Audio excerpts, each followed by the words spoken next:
Most English learners think their problem is vocabulary. Some think it's grammar. Others think it's confidence. But the truth is much stranger. Sometimes, one tiny word silently reveals whether you sound natural or whether you sound like you're translating from your native language.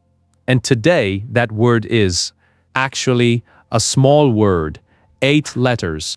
Yet, it can completely change how intelligent, confident, natural, and fluent you sound. And here's the scary part. Most learners either never use it or use it completely wrong, which means every day, without realizing it, they miss hundreds of opportunities to sound more natural. Imagine speaking English for 10 years, learning thousands of words, watching hundreds of videos, and still sounding unnatural because of one tiny missing word. Sounds unfair, but language is strange like that. The difference between sounding correct and sounding natural is often hidden in the smallest details, and actually is one of those details. So today, I don't want to teach you English. I want to show you something deeper. I want to show you how native speakers think. Because once you understand that, you'll never forget how to use actually again. Let's begin with a scene. Imagine you're sitting in a job interview. Your hands are slightly sweaty. Your heart is beating faster than usual. The interviewer looks at your resume and asks, "So, do you have experience managing a team?" You panic. You remember some English. You remember some grammar. And you say, "Yes, I have experience." Correct. But something feels missing. Now listen to this. Actually, yes, I managed a team of 6 people in my previous company. Notice the difference.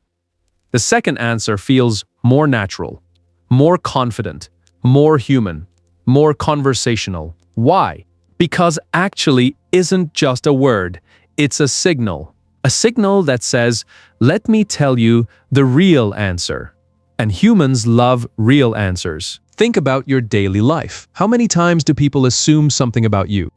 How many times do they misunderstand you? How many times do you wish you could say, "No, the truth is this"? That is the emotional heart of actually. Actually is often used when reality is different from expectation. And once you understand this idea, everything changes. Let me show you. Imagine your friend looks at you and says, "You don't like coffee, right?"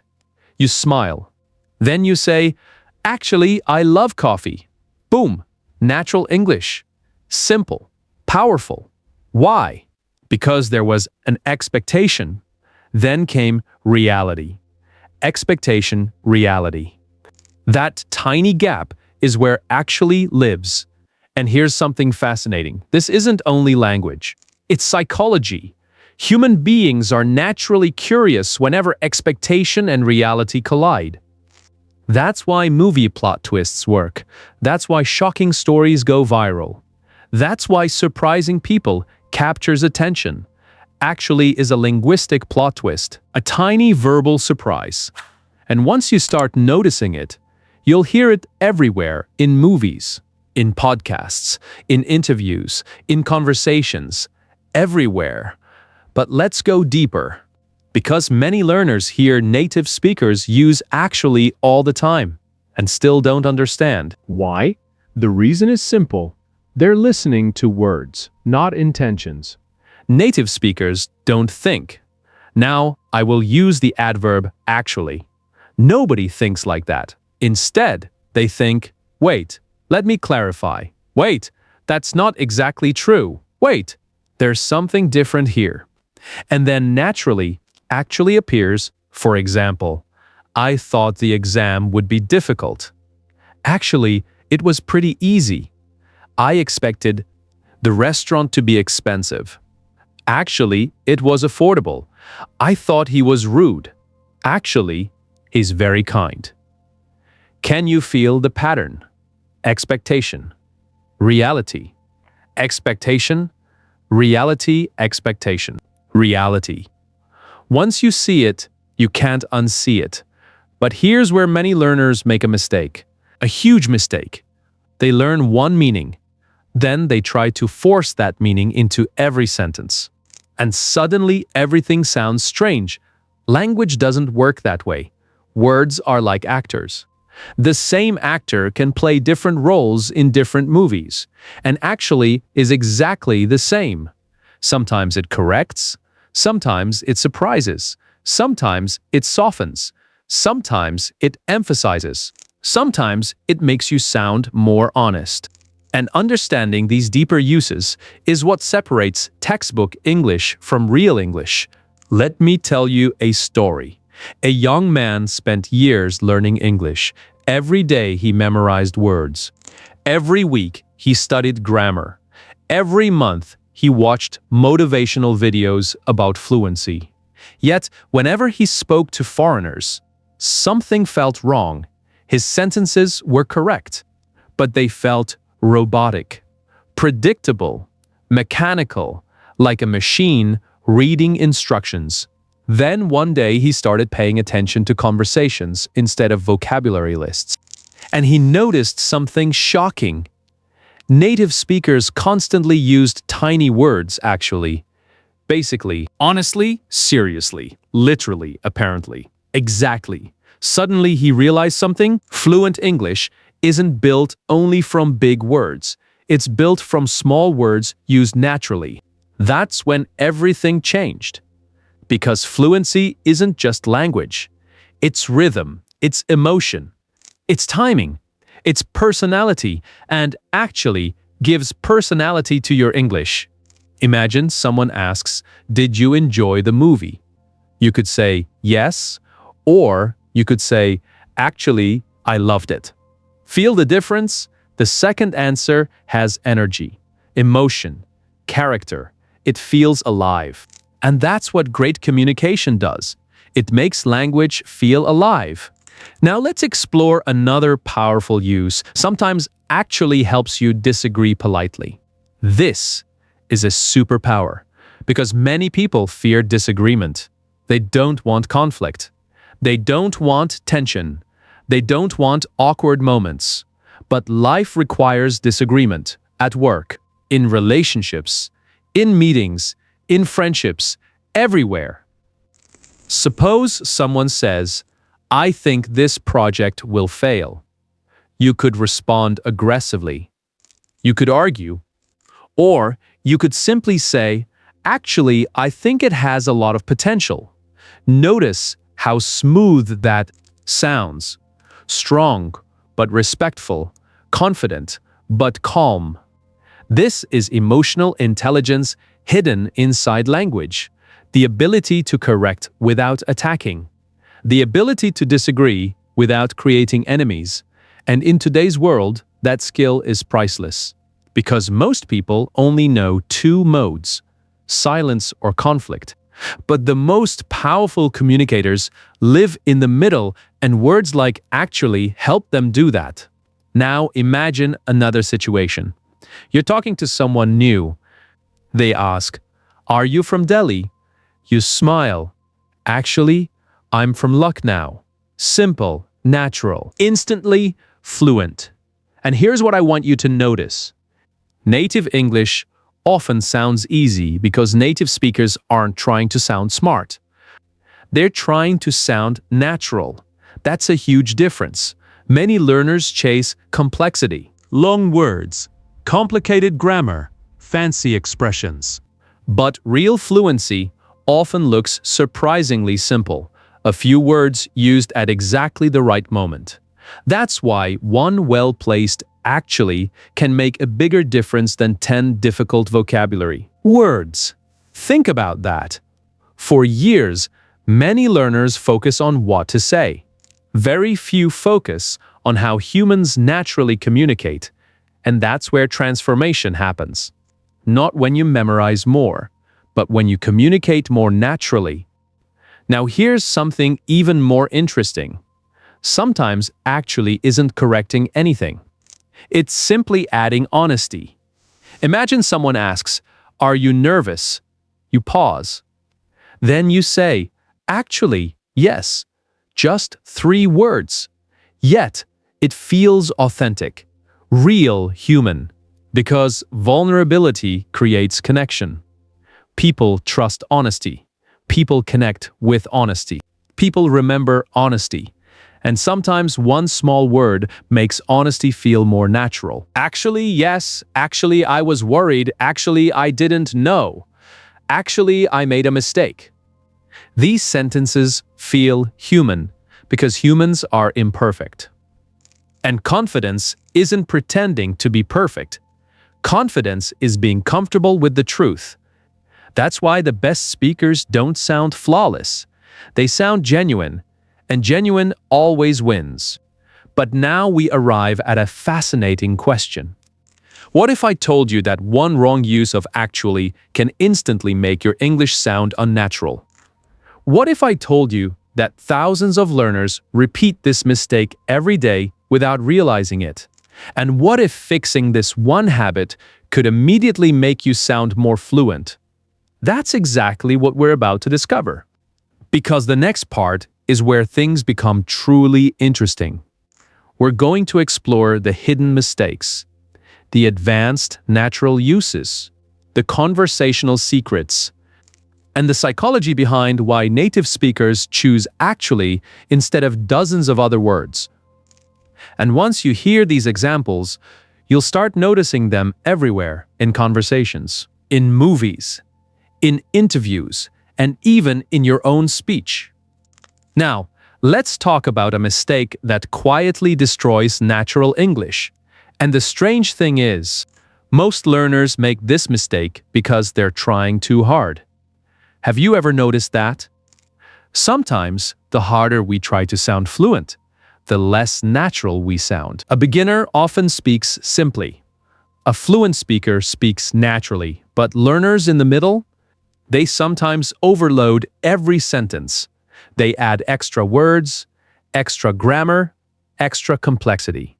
Because they think complexity equals intelligence. But communication doesn't reward complexity. It rewards clarity. And this is exactly where actually gets abused. Imagine someone asks, "What's your name?" And you answer, "Actually, my name is Raj." Sounds Strange, right? Why? Because there is no contrast, no correction, no surprise. no expectation being challenged. Nothing needs clarification. So actually feels unnecessary. This is one of the biggest secrets of natural English. Just because a word is useful doesn't mean it belongs everywhere. A chef doesn't use every spice in every dish. A musician doesn't play every note in every second.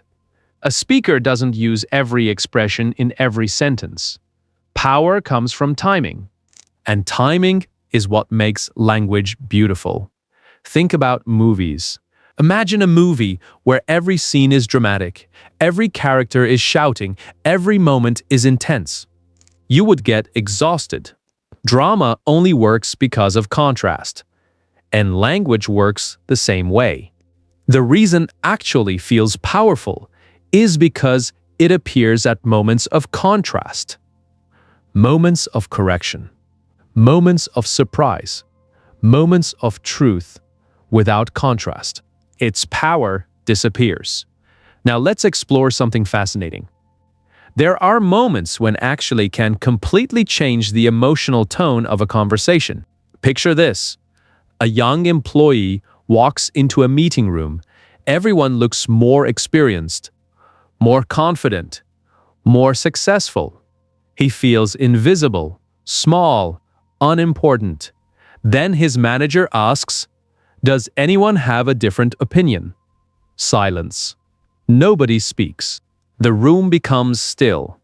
And finally, the young employee says, "Actually, I think we're looking at the problem from the wrong angle."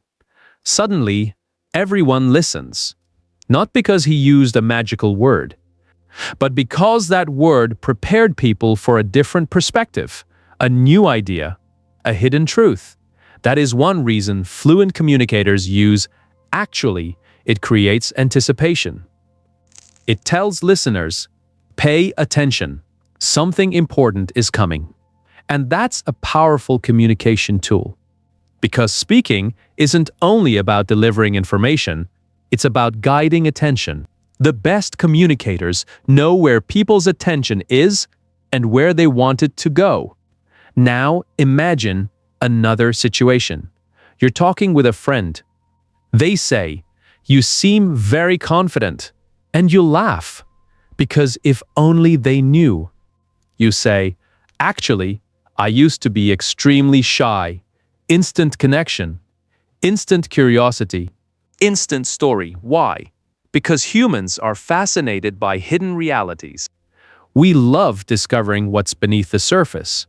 The successful person who once struggled, the confident person who once doubted themselves, the strong person who once felt weak. And actually, often becomes the doorway into those hidden stories. Actually, I failed many times. Actually, I almost gave up. Actually, I never believed I could do this. Actually, I was terrified. Can you feel the emotion? These aren't grammar structures anymore. They're human experiences. And that's an important lesson. Language is not grammar. Language is human emotion wearing words. The more you understand that, the faster your English improves. Now, let's go deeper into real conversations. Imagine you're at a restaurant. Your friend says, "The food here looks expensive." You look at the menu. Then you say, "Actually, it's cheaper than I expected." Perfect. Natural. Everyday English. Or imagine someone says, "You must be tired after working all day." You smile. Actually, I feel pretty energetic. Again, expectation, reality, that's the pattern. And I want this pattern to become automatic in your mind, because once it becomes automatic, you won't have to remember rules. You'll simply feel when actually belongs. And that feeling is what fluency looks like. Most learners think fluency means speaking fast. It doesn't. Some people speak fast and still sound unnatural. Some people speak slowly and sound completely fluent. Fluency is not speed. Fluency is comfort. Fluency is natural flow. Fluency is choosing the right words at the right time. And tiny words like actually help create that flow. But here's something many people never realize. Communication is not only about being understood, it's about being remembered. Think about the people you remember most. The teacher who inspired you, the friend who changed your perspective, the speaker who moved your emotions. What made them memorable? Usually not vocabulary, usually not grammar, usually not intelligence. It was authenticity. And authenticity often appears in unexpected moments. Moments when someone reveals the truth. Moments when someone challenges assumptions. Moments when someone says, "Actually," and then shares something real. Now, let's explore a common conversation pattern used by native speakers. Someone asks, "Did you always want to become a doctor?" Answer, "Actually, no. I wanted to become a teacher." Someone asks, "Have you always been good at English?" Answer, "Actually, not at all." Someone asks, "Was success easy for you?" Answer, "Actually, it was much harder than people think." Notice what's happening? The listener expects one answer. Reality provides another. This gap creates interest, and interest creates engagement. This is why storytellers love surprise. This is why movies love plot twists. This is why conversations become memorable when expectations are challenged. Actually is one of the simplest ways to create that effect. And speaking of stories, let me tell you something important. Many people believe confidence comes first, then action. But real life works differently. Action comes first, then confidence follows. The same thing happens with English. Many learners wait until they feel fluent before speaking. But fluency comes from speaking, not from waiting. And words like actually become natural through use, not through memorization. Imagine learning to swim by reading books. You could study swimming for 10 years. You could memorize every technique. You could understand every theory. But eventually, you must enter the water. Language works exactly the same way. Knowledge is important. Practice is transformation. So don't just learn today's lesson. Use it today, this week, in your next conversation, in your next English class, in your next meeting. Find opportunities. Someone makes an assumption. Respond naturally. Actually, someone guesses something incorrectly. Respond naturally. Actually, someone expects one thing. Reality is different. Respond naturally. Actually, and little by little, this word becomes part of your identity. Now, let's talk about something advanced, a subtle use that many native speakers use without even realizing it. Sometimes, actually softens a statement. Imagine saying, I don't agree, direct, strong, potentially uncomfortable. Now listen to this. Actually, I don't agree. Interesting, right? It sounds softer, more conversational, less confrontational. The disagreement remains. But the emotional impact changes. This is why communication is power. The words may seem similar. The meaning may seem similar, yet the emotional experience becomes completely different. And emotional experience is everything. Because people rarely remember your exact words. They remember how your words made them feel. Now imagine you're talking to your boss, or a customer, or someone important. Would you rather sound aggressive or respectfully confident? That's where these tiny language details become incredibly valuable. They're not just language skills, they're life skills, because every day we negotiate, we persuade, we explain, we connect, we disagree, we build relationships, and language shapes all of it. Now, I want you to imagine something. Imagine two versions of yourself. The first version keeps studying English exactly the way most people do. More vocabulary, more grammar, more exercises. The second version studies communication, human psychology, natural speech patterns, conversation flow, small words that create big impact. 1 year later, who sounds more natural? Usually the second person, because language isn't a collection of rules. Language is a living system, a social system, a human system.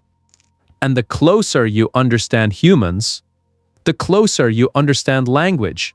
That's why today's lesson is bigger than one word, much bigger. It's about understanding why people say what they say. It's about hearing intention, not just vocabulary. It's about becoming a communicator, not just a learner. And once that shift happens, everything changes, because now you're no longer collecting English. You're living it. But there's one final level of actually that most learners never notice. And once you understand it, you'll begin sounding dramatically more natural. This final level isn't about grammar. It isn't about vocabulary. It isn't even about conversation. It's about identity. And that's where our journey goes next. Let's talk about identity. Because the most powerful use of actually has nothing to do with English. It has everything to do with who you are becoming. Think about your life for a moment. How many labels have people placed on you? Maybe someone said, you're shy. Maybe someone said, your English is weak. Maybe someone said, you're not confident. Maybe someone said, you're not leadership material. Maybe someone said, you're just average.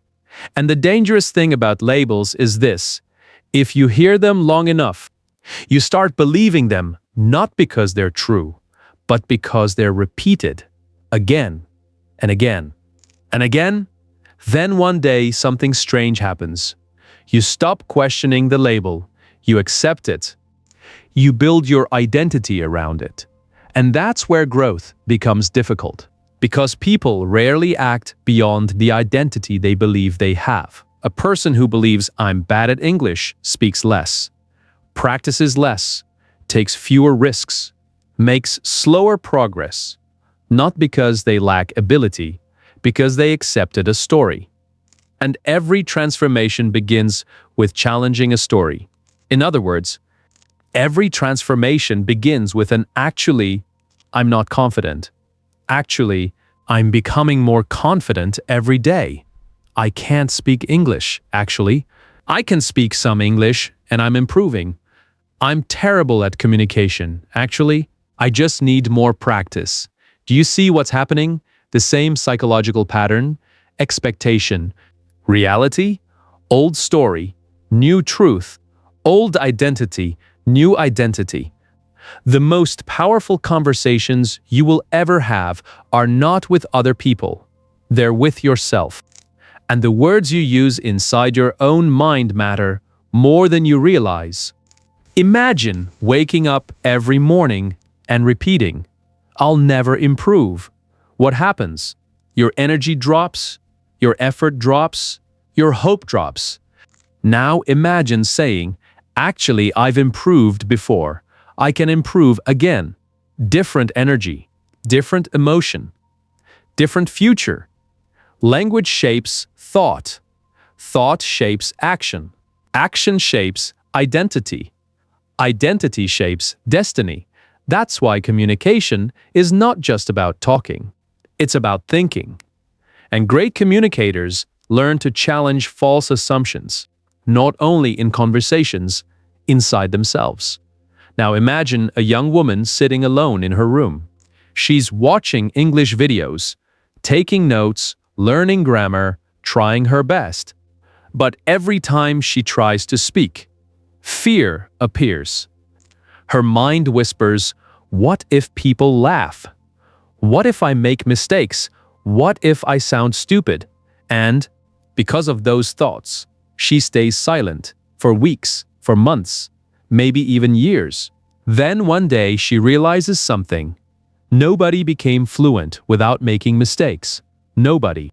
Not native speakers, not teachers, not confident speakers, nobody. And suddenly she says, "Actually, mistakes are proof that I'm learning." Everything changes. Not because her English changed overnight, because her perspective changed.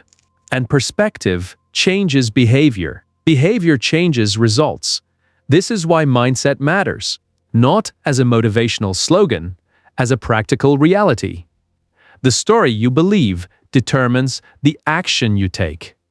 Now, let's bring this back to English. I want to show you some incredibly natural examples that native speakers use all the time.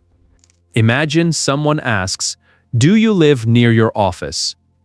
You respond, "Actually, I work from home." Natural.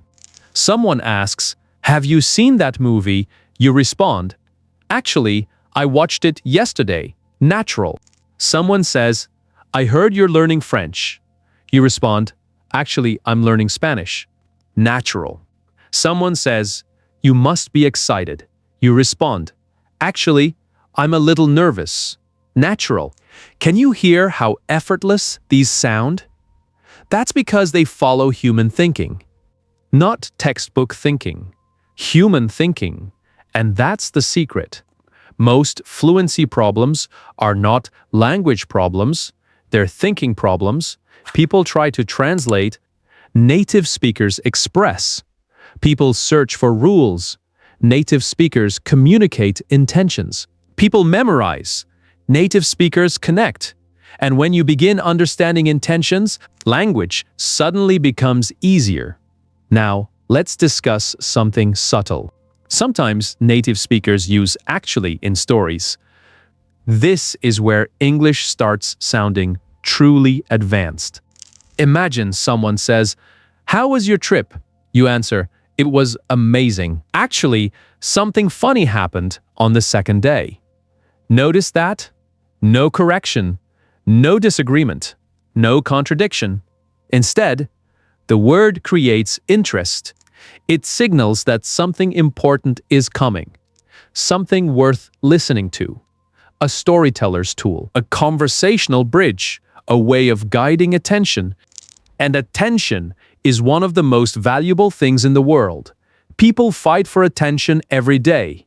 Companies, brands, influencers, speakers, everyone, because attention creates influence, and influence creates opportunity. That's why learning communication is never a waste of time. It improves every area of life, your career, your relationships, your confidence, your leadership, your opportunities, everything, because no matter how talented you are, people can only recognize your value if you can communicate it. Now let's imagine two job candidates, same qualifications, same experience, same knowledge. One speaks mechanically, the other speaks naturally. The second person uses conversational English. Small natural expressions, comfortable rhythm, authentic communication. Who leaves the stronger impression? Usually the second person, because communication is not decoration. Communication is delivery. Even a brilliant idea loses power if delivered poorly. And even a simple idea gains power when delivered naturally. This is why mastering tiny words matters, not because they're tiny, because they influence how everything else sounds. Now, I want you to remember something. The goal is not to force actually into every conversation. The goal is to recognize moments when it naturally belongs. Think of it like seasoning. Too little and something feels missing. Too much and everything tastes strange. The magic is balance. And balance comes from awareness. So starting today, become an observer. Watch interviews. Watch podcasts. Watch movies. Watch conversations. And every time you hear, actually ask yourself, why did they use it? What expectation existed? What reality followed? What emotion was being communicated? The more you notice, the more naturally you'll use it. And one day, you'll surprise yourself. You'll be speaking, having a conversation, telling a story, answering a question, and suddenly, you'll use actually without thinking. Not because you memorized a rule, because you understood the pattern. And that moment is important, because that's when language starts becoming part of you, not information, identity. Now, before we finish, I want to leave you with something powerful. Many people spend years waiting to feel ready, waiting to feel confident, waiting to feel fluent, waiting to feel worthy. But life rewards participation, not preparation alone. The person who speaks imperfect English today often becomes fluent faster than the person waiting for perfect English tomorrow. The person willing to make mistakes grows faster than the person protecting their ego. The person willing to sound imperfect eventually sounds natural. And that's true not only for English, it's true for life. Growth always feels uncomfortable at first, because growth requires becoming someone new. And becoming someone new means letting go of old stories. Stories like, I'm too shy, I'm too old, I'm not talented, I'll never be fluent. Challenge those stories, question them, replace them, because many of them are not facts, they're assumptions. And assumptions can be wrong. In fact, they often are. So the next time someone misunderstands you, the next time reality differs from expectation, the next time you want to reveal the truth, remember this tiny word actually, a small word, a simple word, yet a powerful reminder. A reminder that reality is often different from assumptions. A reminder that growth is possible. A reminder that communication is human. And most importantly, A reminder that your future does not have to look like your past. Maybe you struggled before. Actually, you can improve. Maybe you made mistakes before. Actually, that's how people learn. Maybe your English isn't where you want it to be. Actually, you're much closer than you think. Keep speaking, keep learning, keep growing, because one day you'll look back and realize something incredible. The person who once felt nervous speaking English, the person who doubted themselves, the person who stayed silent, no longer exists. A new version of you took their place. More confident, more capable, more expressive, more free. And when that day comes, you'll smile and say, "Actually, I could do it all along." The difference was that I finally believed it. And that's where every transformation begins.